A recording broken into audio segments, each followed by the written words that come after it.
Just print the damn thing. Welcome to the Regular or Menthol podcast, where we discuss Kino movies. My name is Tate. My co-host here is Mr. Chris. Hello, folks. We discuss specific scenes that we like, followed up with our very own Kino rating. Today, we're talking about the 2001 comedy Super Troopers, starring Brian Cox, Steve Lemme, and the Broken Lizard crew. Mm-hmm.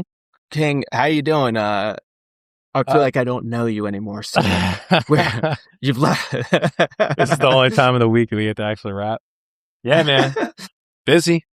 The truck woes continue. Remember when you were driving my truck and it downshifted really hard? Yep. Yeah, it turns out Linz was driving it the other day for the first time in forever, and she's like, dude, what's going on with this truck? I'm like, I don't know. She's like, yeah, we're going to get that looked at. So apparently this 2021 Chevy Silverados, I guess it's the 8-cylinder engine, has issues with the transmission box or whatever. So yeah, it's like a transmission valve or something like that, valve box or something, valve head. Who knows, dude?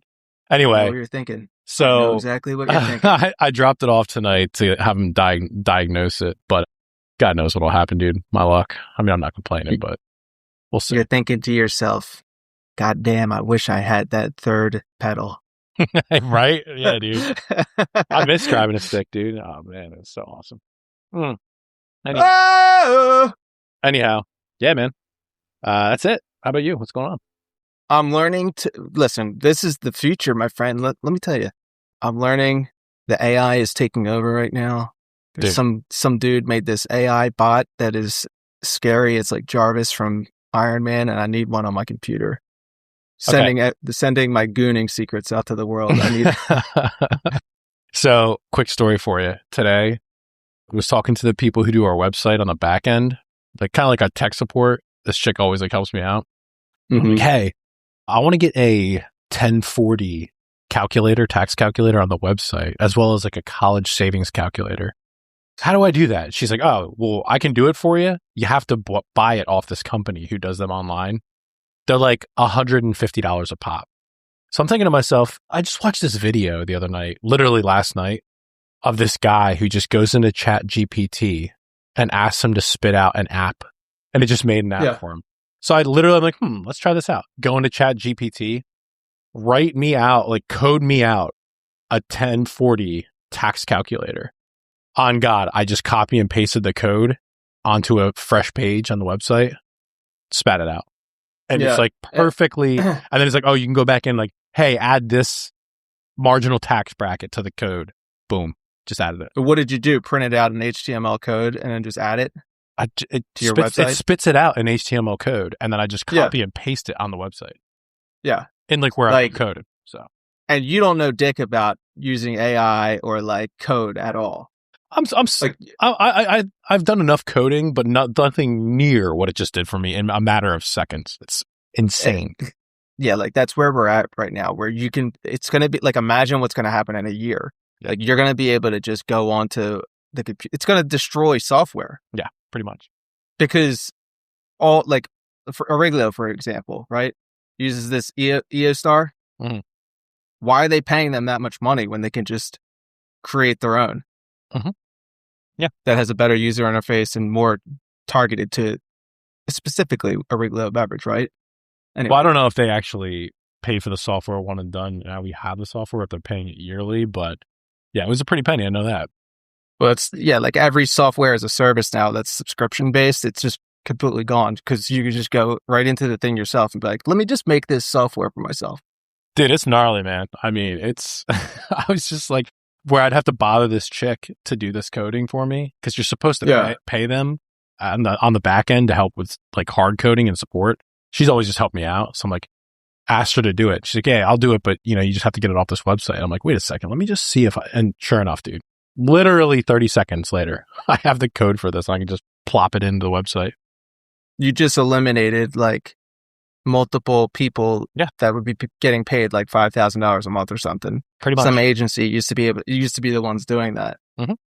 Now okay. We'll just stop there. Anyway, we got a movie to talk about. Super Troopers talking about this thing.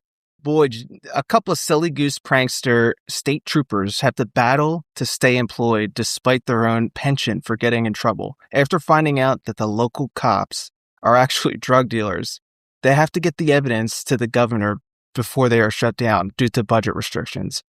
After one of their own betrays them, they decide to just get drunk and make something happen.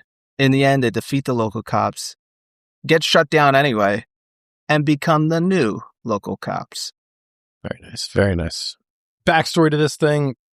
I mean, I don't know about, we always talk about the Mount Rushmore of actors. Damn.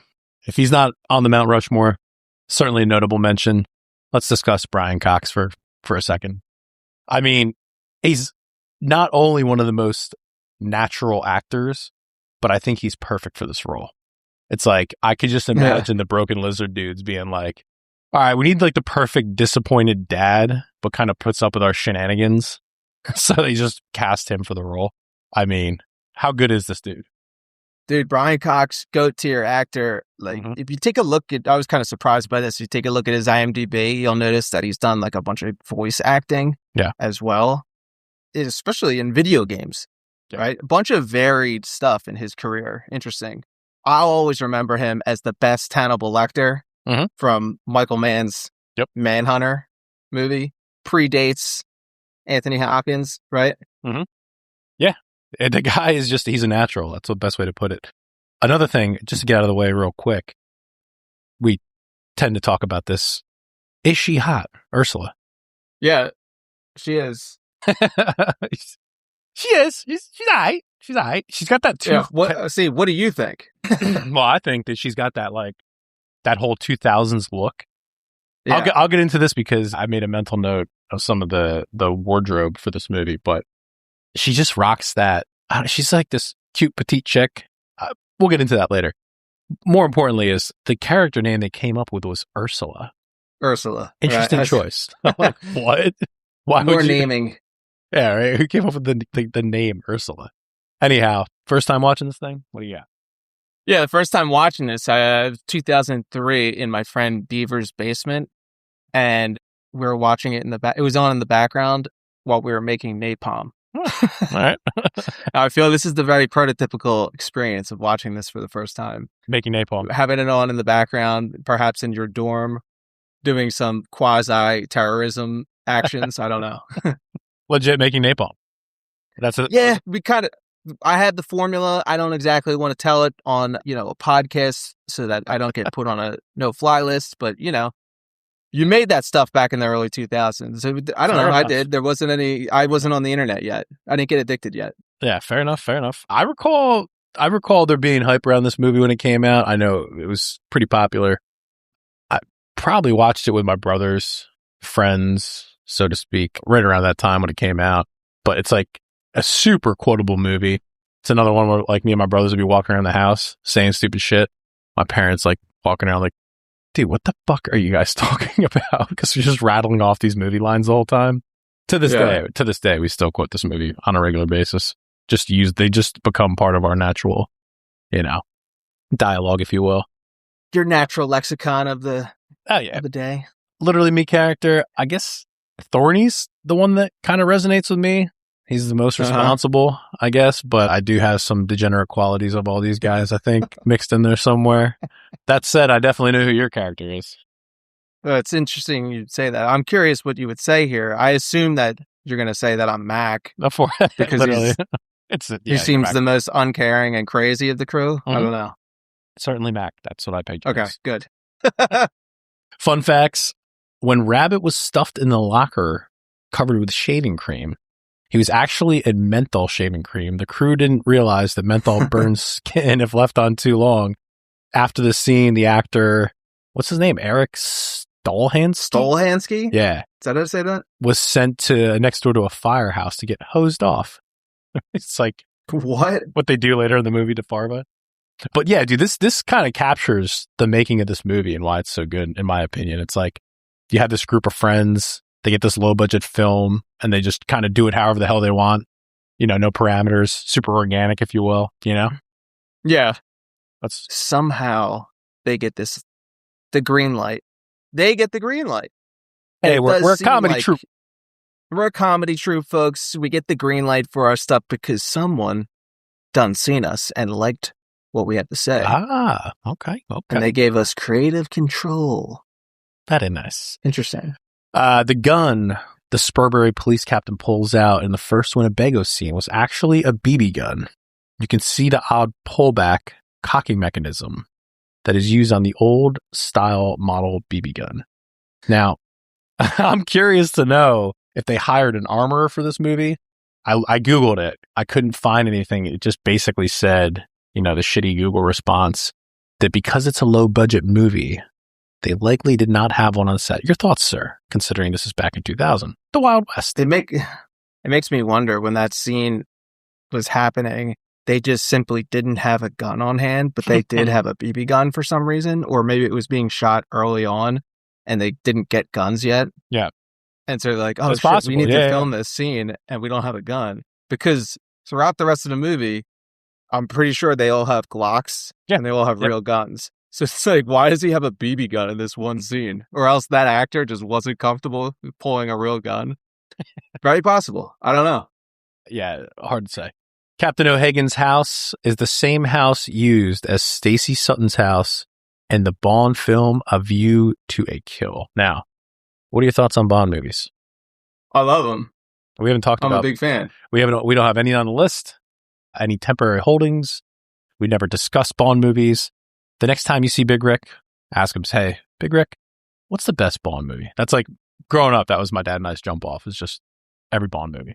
We'd like the whole Is clutch. Big Rick into the Daniel Craig Bond movies? I didn't think he was going to be, but he is. He's like, you know what? Interesting. These are really good movies.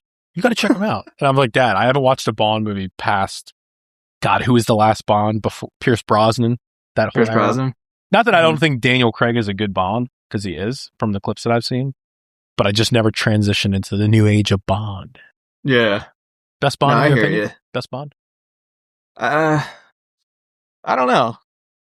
I kind of grew up on Pierce Brosnan, to be honest. Like, GoldenEye was kind of my jazz, but I'm not well versed enough in it to kind of make an opinion. I remember, for a while, like, this is kind of probably not the most favorable opinion, but me and my friend Grady would watch Bond movies, and it was like we were into Roger, what's his name? Roger Moore? The goofy one. Yeah, Roger Moore. For a hot minute, and we were like, we just like this swagger. Yeah. No, he had swag, dude. I mean, Sean Connery, though. It's like, come on. Right. That's the guy right there. But anyway, we'll cover Bond in another segment. What else you got? Dude, this is like almost unbelievable, but this Sheriff Grady is played by Daniel von Bargen, and great character actor. He's in a million things. Seinfeld. Mm-hmm. He was Costanza's boss. Lord of Illusions he's in. Anyway, he had diabetes, and they had to amputate his leg. Huh. Did not know that. But he was going to have the toes, I guess, on his other leg amputated as well. Right. And he was just super suicidal. Mm-hmm. And he shot himself in the head. Damn. And he survived and called 911 and was like, hey, I need help. I got shot in the head. Damn. Like, this is unbelievable, because I've seen this guy in a million movies and everything. I never knew this happened. Survived, and then lives another 3 years after that. He's dead now?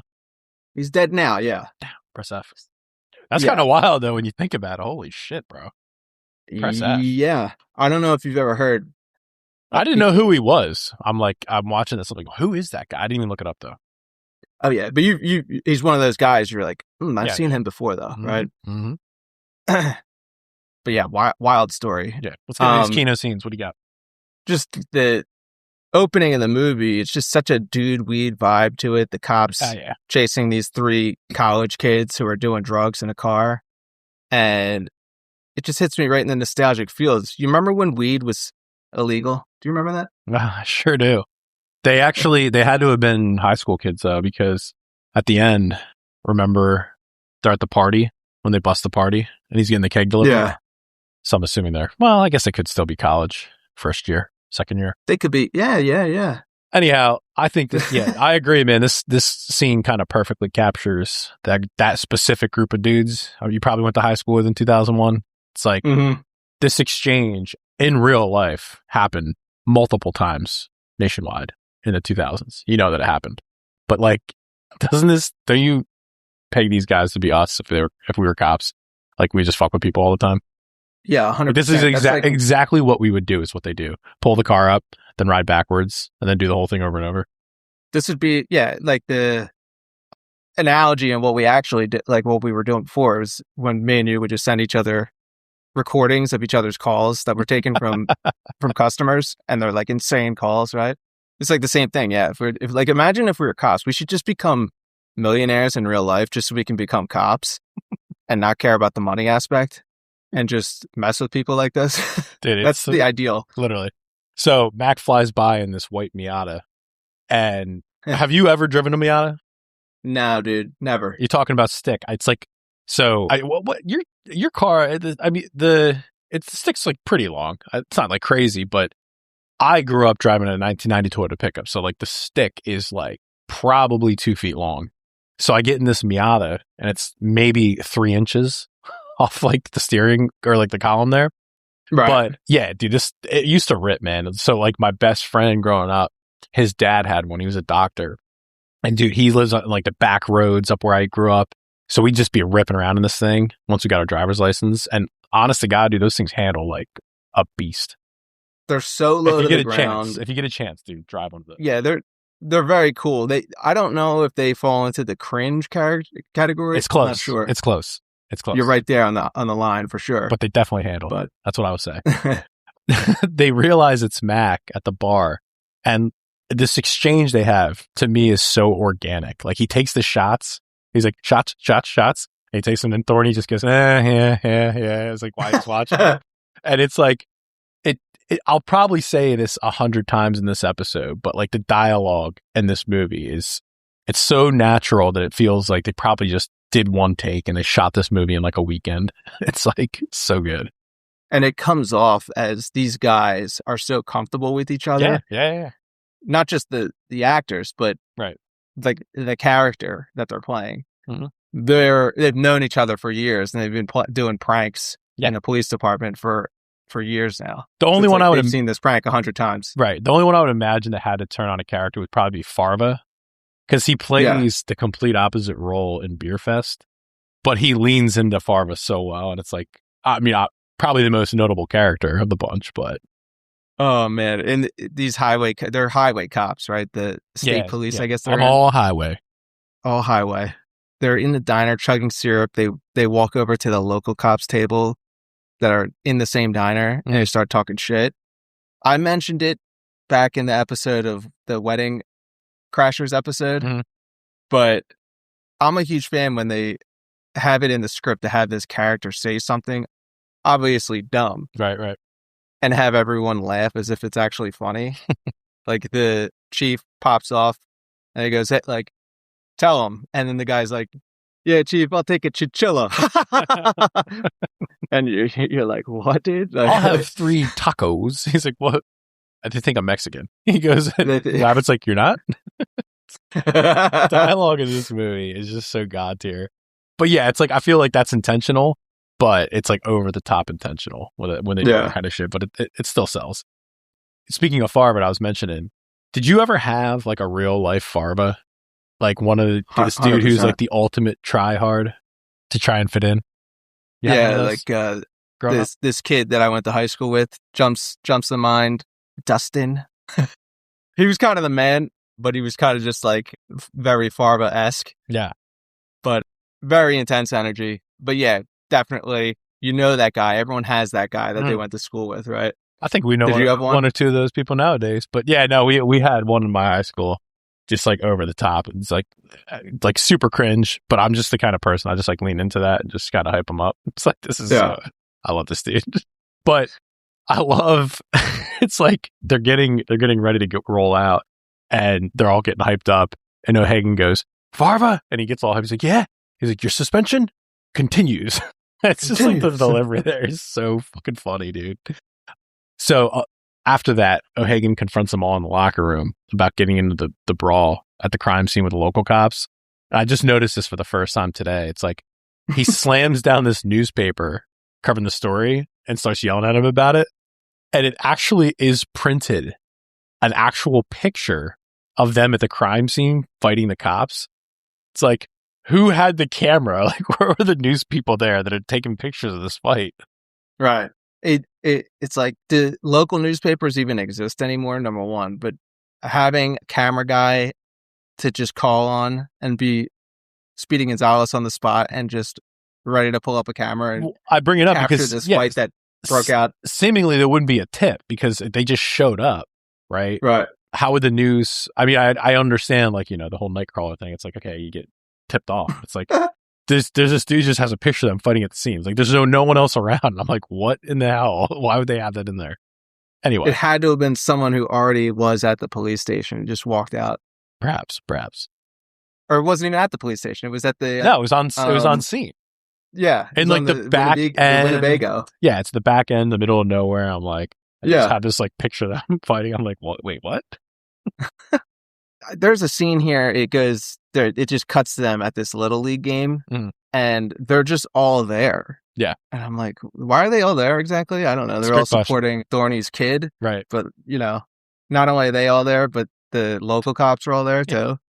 And Max line, like, think you have a nice relationship with someone based on professional courtesy and mutual boredom. Yeah.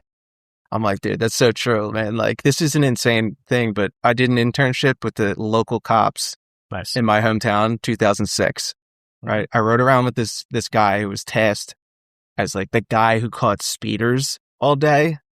Dude, it was funny as shit, dude. Like, he'd just find a hiding spot, sit there, and we just shoot the shit all day until a speeder went by. Yeah. And, like, it blew my mind that this guy's getting paid all this money or whatever. It's like all he does is sit around all day. And at best, it's like 10 minutes of actual action throughout the whole day. Getting paid. It was wild, though. So it was like, yeah, like someone would zip by, he'd pull him over, but everyone would pull over. It's my local town. Like it's not like this is. But what if they didn't? If they did, are you going on a high speed chase with them? I did go on one, not a high speed chase, but someone called for backup, like across town, and this dude just went absolute crazy mode, just zipping through the town. And I was like, "This is awesome, dude. This is it. This is the one." Well, dude, there was what was the name of that? You showed me that YouTube video where there's like an Alabama cop who they literally call in on high speed chases to pit people. Oh yeah, kind of Trooper Bird. There you go. Yeah, that was best. Look if you're listening to this, look up Trooper Bird on YouTube because I think it's Arkansas, maybe. It was either Alabama or Arkansas. And I guess a lot of jurisdictions have this restriction on cops where if you're going fast, if you're going super fast, like let's say over 60 miles per hour, you can't do a pit maneuver because it's just too goddamn dangerous. Right. And civilian these dudes, they don't give a fuck. They just are like, dude, if you're out there and you can cause a 10-car pileup, by all means, go wild. And this dude's like a legit race car driver, this cop. Yeah. And they call him in. Trooper Bird. It's just like these guys, because every video it's like a Hellcat that just is on a high speed chase. And then this dude just like, he pulls in and all of a sudden it's Chef's the kiss. view from he goes after him and gets them all. It's crazy, dude. Yeah, it's awesome. Get a chance, folks. Check that out. So it cuts. Foster goes to the local cop station to hit on Ursula, who's working the radio, and says, what are your cells? Are they 8x8? Ours are 9x9. No big deal. It's an incredible example of Jester Maxing game. Is Super Troopers the most philosophical movie of our time? Go on. It's like I feel a connection to the fact that the people at authority are just completely incapable of taking anything seriously. I feel a connection to this idea. Yeah. And it does have to do with, I think Max said, just the boredom aspect. A lot of being a cop is just being bored. You're just sitting around doing nothing. What do you mean by Jester Maxing? Jester Maxing, it's where you're like jokey. Yeah. You're self-deprecating. That's your game. That's your game. That's Foster's game. That's Foster's game here. He's just like this oafy guy just trying to make her laugh. Yeah. You're trying to make someone laugh to win her over. It's a guy that makes me laugh. Let me. I feel safe around him. Have the sex. But yeah, so it's just, these guys can't take anything seriously. And I'm like, I identify with this because I'm always bored. My first instinct is just to mess with people as much as possible. And it's Fair enough. That's why, like, years later, this movie holds up to me. I'm like watching it. I'm laughing because number one, I forgot what was in this movie, the specifics. So just every single scene is just filled with some weird thing. And it usually has to do with messing with people. Yeah. And then, like they got these little routines that these cops do. Mm-hmm. And like Foster and Mac are doing the repeater routine. And they pull up in this trailer. They get trapped in the back of the trailer because they go and look in the back.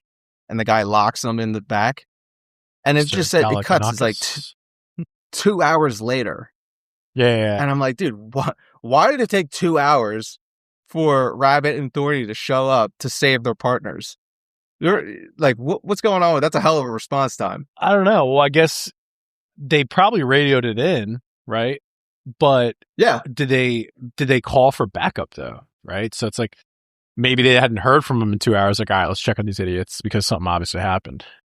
So it probably took them 2 hours to respond. I didn't check, but usually cops have a radio like on their collar. Right. So you would think if they're trapped back there, you'd be like, yeah, we're trapped in the back of this truck. Come and help us out. That's a good point. Yeah. That's a good point. Yeah. But then it makes me wonder, like 2 hours later, that's how glib they are. Yeah, they just didn't even call it in. They're just messing. Either they're messing with them or they were so embarrassed to be trapped in the back of this thing that they just waited for these guys to find them eventually. Like, it's no explanation here. And it just, the door opens and Mac's like, and that was the second time I caught crabs.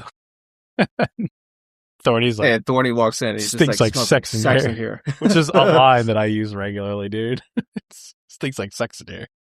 That'll happen. Another line. And then you got an incredible facial expression from Thorny where you're like, what's this guy moving? Soap, I think.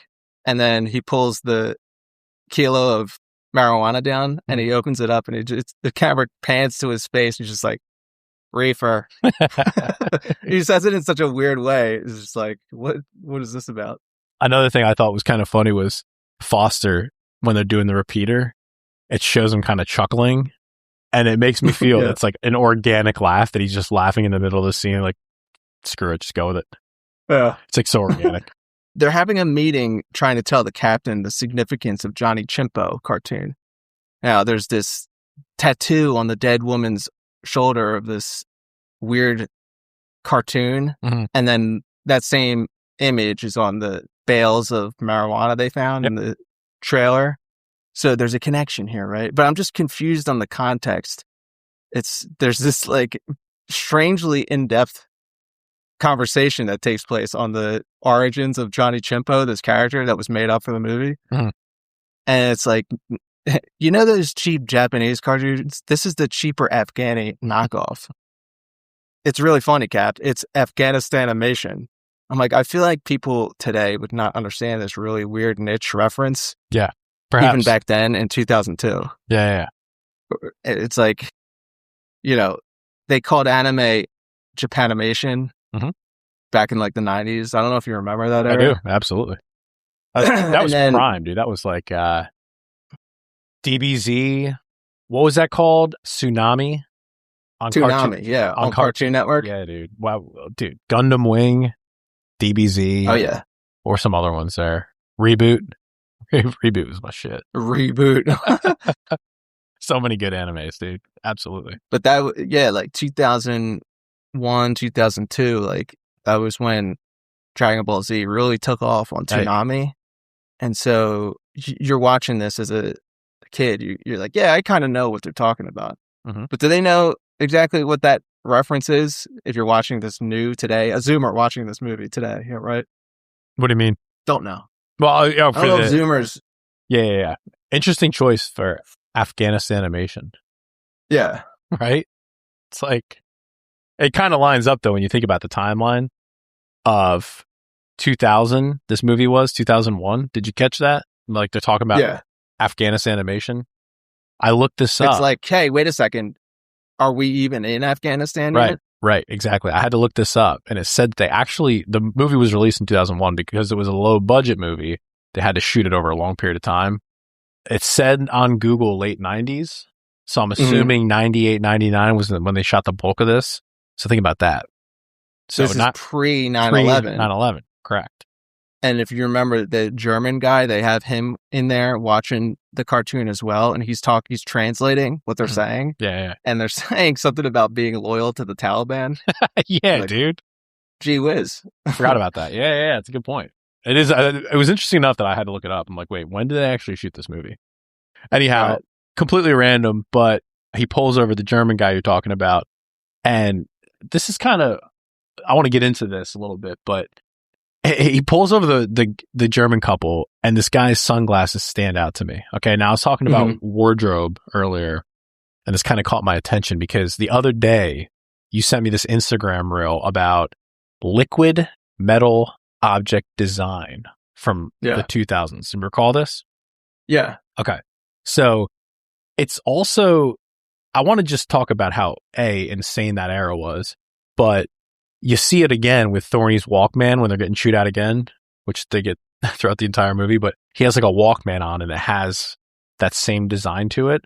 And then later in the movie, when Foster meets up with Ursula and he's wearing like the biker outfit, bicycling outfit, and he has these glasses on.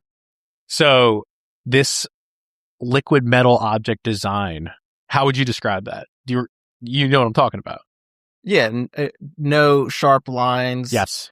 It's everything's smooth. Everything. It looks like the first iteration of the future 3D modeling where they came up with that didn't have to have lines. Yeah, dude. It's looking it's back. Basically, what caused it, I think. Well, it was super nostalgic when you sent it to me. I'm like, this is awesome, and I feel like, and correct me if I'm wrong. I guess I'm monk here, but all these Zoomers are going back to wearing white New Balances with like wide leg jeans. Jenkos, if you will, kind of. Is this liquid metal coming back, you think? How sick would that be, dude? Well, I actually am not really a fan, even though I like the nostalgia of like that era. Oh, it looks completely insane, dude. The watches, it's so wild. The offset ovals. Mm-hmm. That's exactly what I don't like about it is that it also affected cars. What do you mean?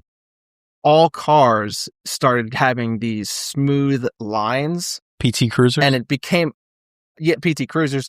But basically, like even Toyota Corollas and basically every kind of car, it all started being these smooth, weird, spherical looking things. Yeah. And it would piss me off because I was like the old style of, I like the 80s, the box look. Yeah.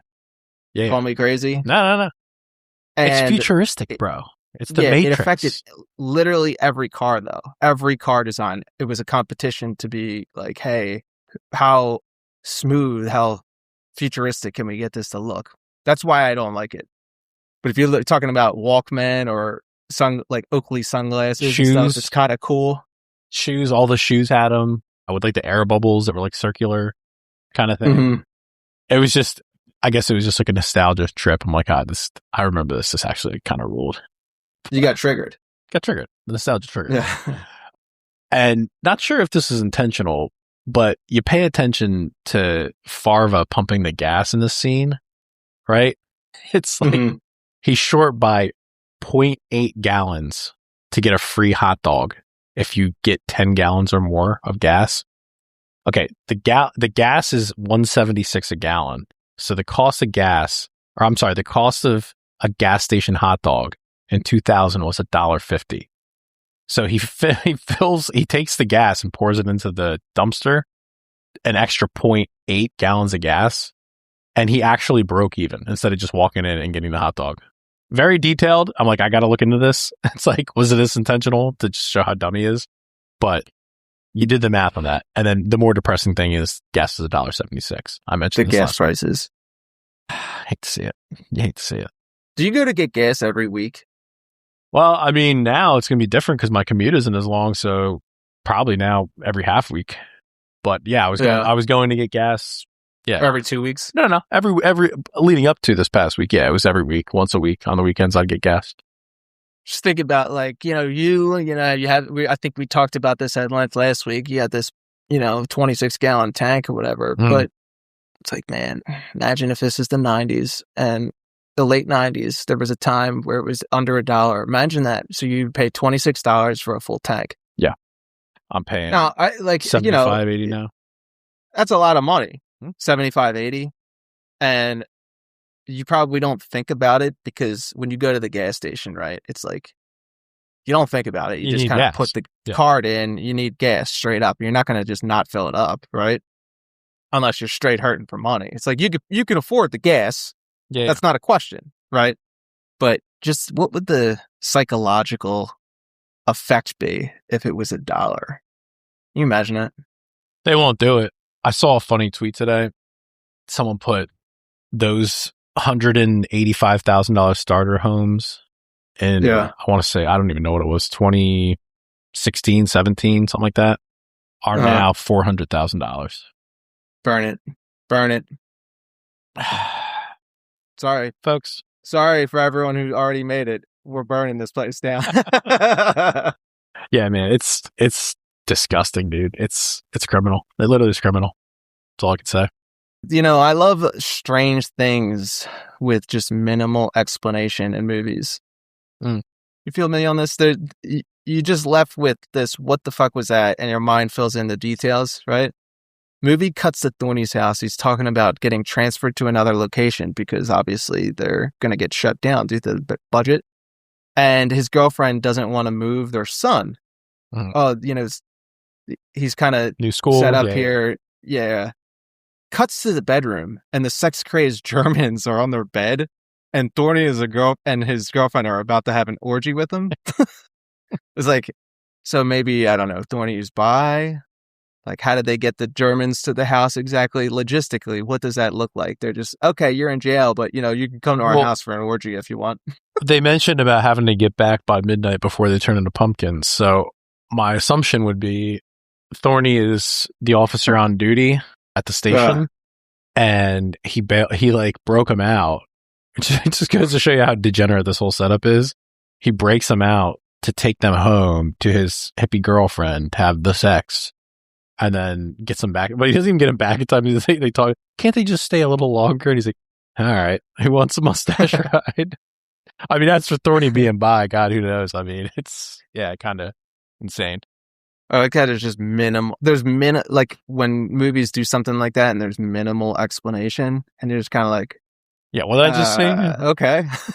It is one of those where it's like not really important to the storyline because about moving. Well, I guess because, they have to detail about how, potentially could be moving and they're going to lose their office or whatever. But yeah, it is completely random.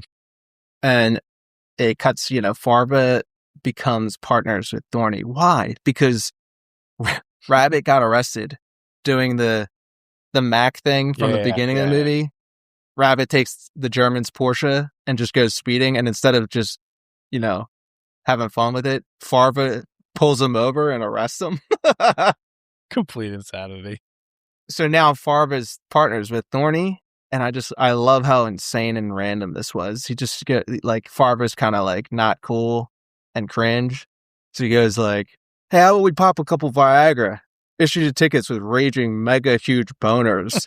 And it has a chuckle. I don't want a large Farva. I want a liter of cola.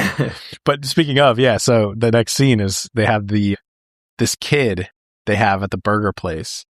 And great casting, excellent casting. They get this kid who plays the perfect stoner lifer kid that just fucks with people all the time. I mean, this kind of dude, right? A lifer. And it's like, I took notice today. The kid, when he's talking to Farva, he's chewing gum. Did you happen to notice in this movie that literally every character chews gum? Yeah. What's that about? For sure. I think it's they were discussing with each other, like, how do we make these people more obnoxious as cops? Chopping gum the whole time.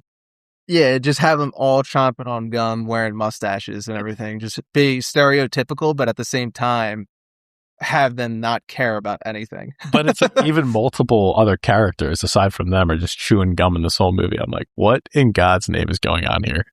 Mac, Rabbit, they're just all chomping down. It's crazy. They're in O'Hagan's office going over footage of Farva assaulting the burger guys you just mentioned.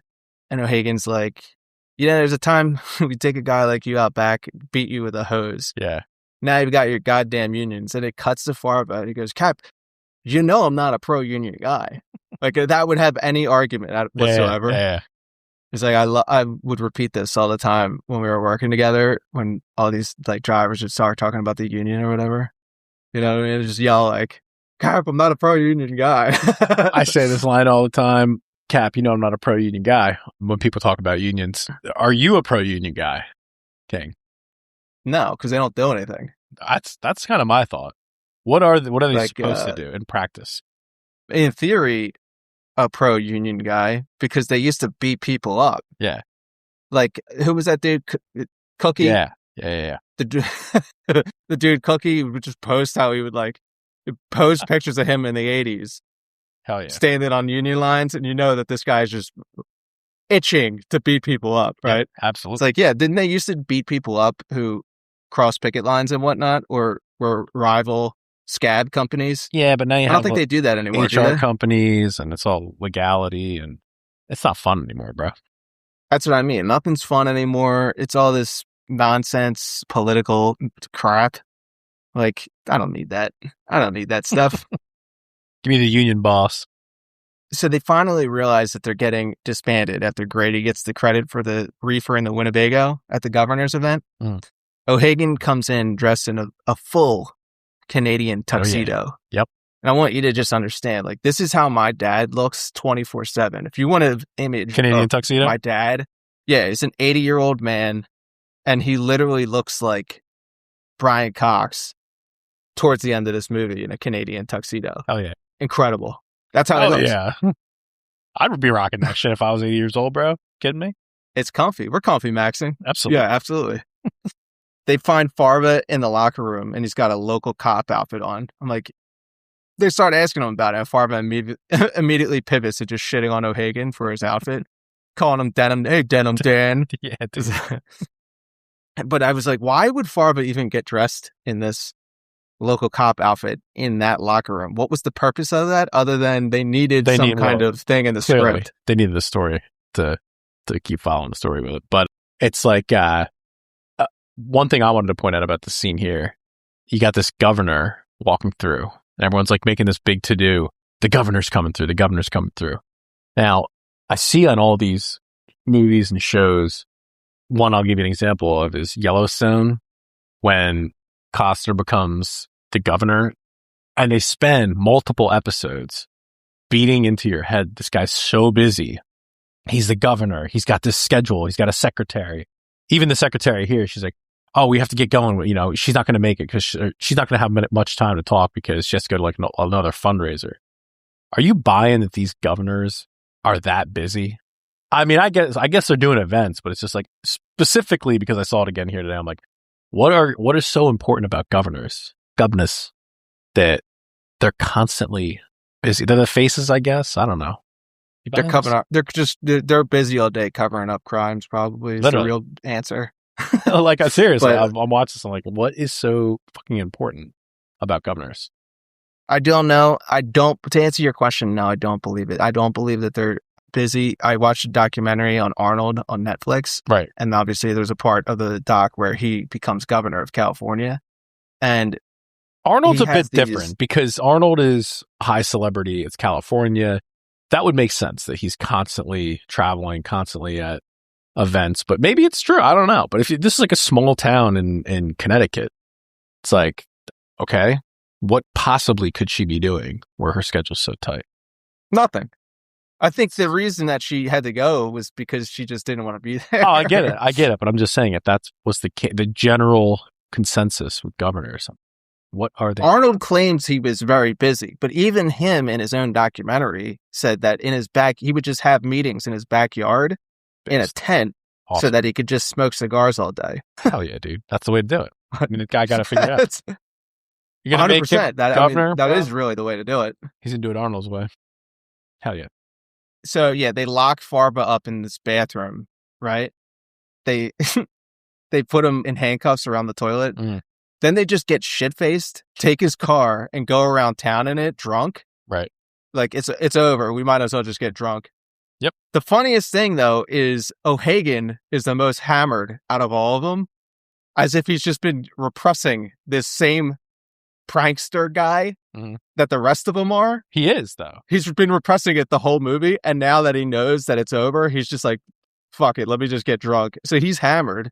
Well, and when you think about it, I thought about this today. I'm like, okay, he's the dad role, and these are his degenerate kids that he's looking after. They always continually disappoint him because he tries to get them to be serious. But if you recall, when they're doing the bulletproof cup test, he's like, back in my day, we used to make the rookie do it, and we used blanks, right? So he used to be one of them. He's like, because he's like, Rabbit, I created this charade. You know what I mean? He came up with it. So he used to be one of them back in his day. Mm-hmm. Now 100%. So that's the whole idea. But that being said, Brian Cox here was either legitimately shit-faced or he plays the best drunk on camera maybe ever. Like he is so believable in this that he's drunk. Just his I don't even know how to explain it, but he looks like this dude is like legit drunk and plays it off perfectly. 100%. His mannerisms. Exactly. Like his eyes. Yes. Being kind of sleepy looking. Mm-hmm. It's incredible. It might be the best drunk on film I agree. all time. Yeah, 100%. Damn near. And they fight the local cops. So there's this drug deal going down where the what's his name? Galifianakis or something. He comes back, and it turns out the local cops are the ones providing security for these drug deals going down. Mm-hmm. And so they just get Farva's car and just launch it at him, and the local cops expand all their bullets by shooting at it, and then they get out of the trunk and pop out and just start fist fighting him. Yeah. So O'Hagan fights Grady in a fist fight. Grady gets knocked out by O'Hagan, right? He goes, 2-time Navy champion. Tag him and bag him. Tag him and it's just and bag him. It's just the way he said it, though, is funny as shit. Like, tag him and bag him. It's Well, dude, think about that. There's this car. They don't know that it's the highway guys. But either way, this car is driving towards them. Can they get away with just unloading their clips as local cops? Whoa. Wait a second, bud. What? Are you getting into controversial territory here, my friend? I didn't mean to say that. You're saying that, it would be illegal for them to shoot into a car? Is that true? Well, I guess, yeah, the car's coming at them, right? So they can get away with it. Plus, you're talking 2000. They don't have body cams at this point. They only have cruiser cams. Like, imagine that, dude. Think about how crazy that is. This is an era. Like, people think about, we're sending each other these videos all day long, like funny cop videos. It's like, you couldn't have that YouTube channel in 2000. No. Didn't exist. That was called Cops, and you had to have a camera guy. You had to have the camera guy following them around. That was your first kind of insight into the world of cops. It was the show Cops. You're like, this is completely insane, dude. Yeah. Now it's just all raw and unfiltered. It's insane. Body cam footage on all these YouTube channels. Yeah, folks, I don't recommend going down that rabbit hole. Just watching these videos all day, it gets a little depressing. Well, you realize that just cops are shooting people all the time. It's not like all the time. This is some kind of new thing. This is literally, you can go police activity, and it's like cops are just mag dumping people every day in this country. Every day. You're not. Yeah, mag dumping is exactly the right word. And you don't know who these people are. You've never heard of them in your life, but it's happening. Trust me. 100%. So Farva goes from being highway to local cop, if you notice this, in a matter of hours, because it's the same night they're getting drunk, because that's when they see him later in the night. He arrests them, and if you notice, he has this tan polo shirt on, and it's embroidered, and it says Rod Farva, dispatcher.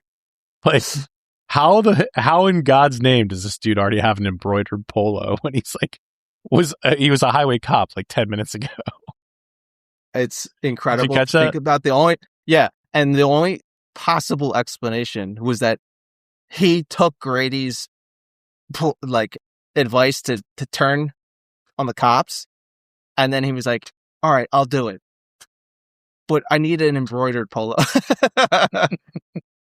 And then it leads up to this ending here. It kind of is a nice segue into the next movie they do, Beer Fest. Also a very Kino movie. Just not. I don't think it's personally as good as this movie, but I think it's weirder. It's weird. That can even be possible. But it's not as iconic. No, not as iconic for sure. But still a great movie. Maybe one day we'll cover it. So it cuts to the ending credits, and this is probably about as 2000s movie style as you're ever going to see. You're probably familiar with this ending credit where they end up partying after they bust them. They party with these guys. They're doing like keg stands and stuff. Bunch of degenerate behavior as it's cutting back and forth with like the movie credits, like the names and stuff. Completely 2000s. That's like every 2000 movie.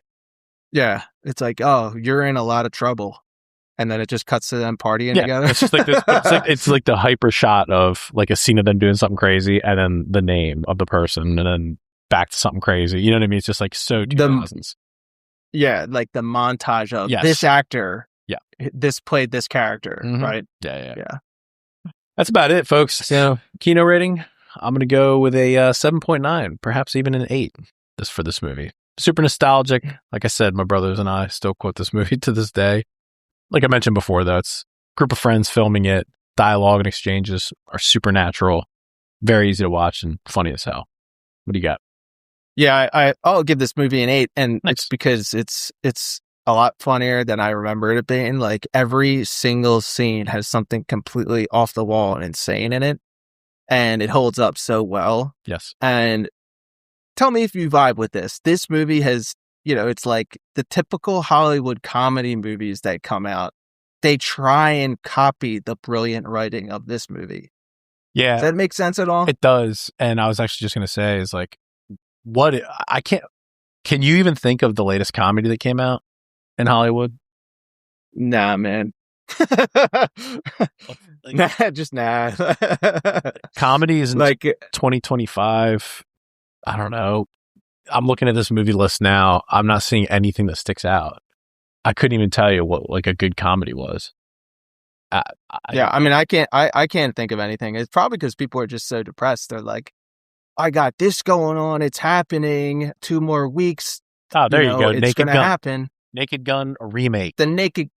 Yeah, like it's amazing. I would have never even thought of that movie ever again in my life if you haven't just said it right now. Here's another one. Liam Neeson. That Friendship movie with Tim Robinson and Paul Rudd. Yeah, was that even a big movie though? No. But the point being is, I watched the trailer. Gone. I'm not going to watch it. How would that stand up against something like this? Not happening. You can't say the stuff that they say in this movie. Right. You think about this. I think the reason why I'm saying this is because this movie is some kind of artistically pure vision. Right. And they're committed totally to being over the top and zany in every scene. That's the theme of the whole movie. You have something like, let's say even The Hangover, which came out a couple years after this. Beloved movie. Everyone thinks it's funny, right? Right. But there's like a seriousness in that movie that pervades it. And it's hard for me to even say that sentence, a seriousness in The Hangover. But it's more seriousness than this movie. Right. This movie is completely unserious, and they're totally just committed to that. Right. Not serious, one iota. Even when they realize at the end, when they're getting disbanded, they're like, and then it just cuts to them being local cops now. You know what? Continuing on. But the thing is, it works, though, because 100%. These guys live this in real life, and it's so organic that they're like, they sold it to these producers in Hollywood. It's like, okay, we think that we can get laughs out of this because it's so natural and organic. I'll say that 1,000 times tonight. But yes, it sells. It works. You know what I mean? It resonates with people. I think so. It's an artistic vision. Right.